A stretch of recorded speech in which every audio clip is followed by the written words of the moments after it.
আসসালামু আলাইকুম দর্শক,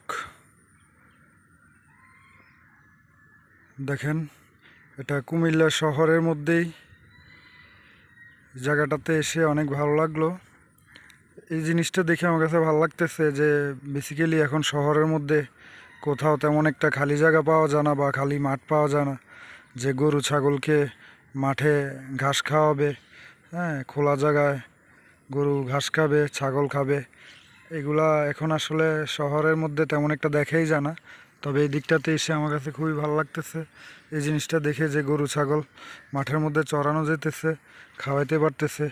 এদিকে ছোটো মোটো করে মোটামুটি একটা মাঠ, এই মাঠটার মধ্যেই এরকম গরু ছাগলকে ওনারা ঘাস খাওয়াচ্ছে। জিনিসটা খুবই ভালো লাগলো। আসলে সব জায়গায় যদি এভাবে গরু ছাগলকে ঘাস খাওয়ানো যেত তাহলে আশা করি